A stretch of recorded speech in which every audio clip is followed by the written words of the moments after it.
2019 Serlecu, suministro e instalación de tablones de material reciclado para 100 bancos de 5 tablones, incluida la retirada de las tablas de madera a renovar y traslado al vertedero para su correcto reciclado, así como colocación de nueva tornillería pasante en acero inoxidable.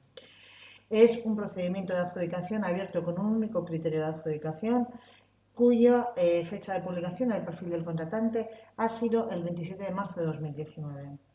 Constituida la mesa por Javier Martínez Urina Barnechea, por don José Eugenio Aguillo Gutiérrez, doña Miren Yosune y Ruti Alonso, vamos a proceder a la apertura. Vamos a encender primero la cámara y vamos a proceder a la apertura y a visualizar las ofertas. Visualizamos las ofertas.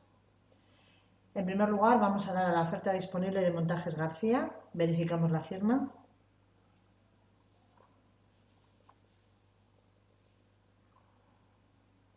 Correcto. Y abrimos.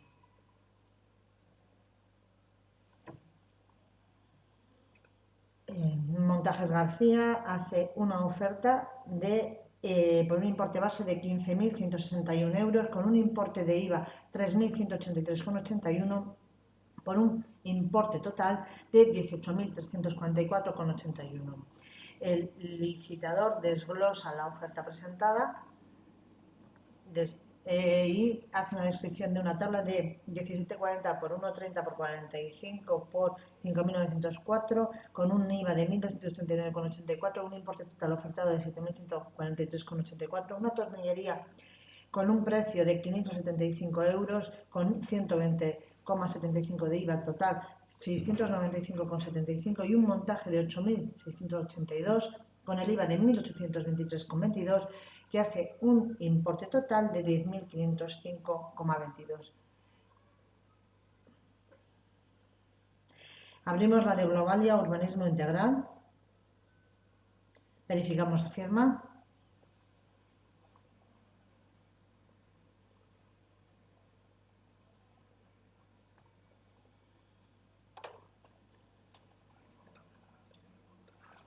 O Montajes Garra.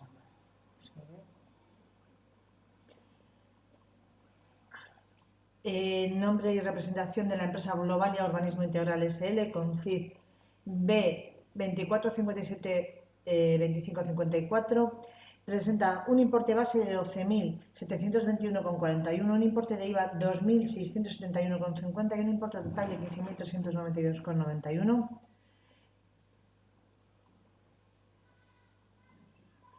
Alquienbas SL, verificamos firma.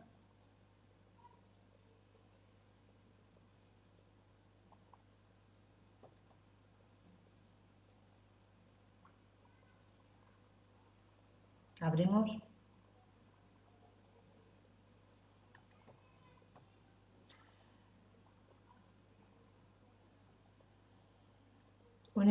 Hace un importe base de 14.407,10 euros, un importe de 3.025,49 y un importe total de 17.432,59. En consecuencia, daríamos por finalizado diciendo que Montajes Garra SL ha presentado de forma correcta la oferta, Globalia Urbanismo Integral también, y Alquienbase SL calificamos como admitidas las tres empresas, puesto que se leen y pueden ser visualizadas por parte de la mesa, y procedemos a pasar el presente expediente al técnico competente para la emisión de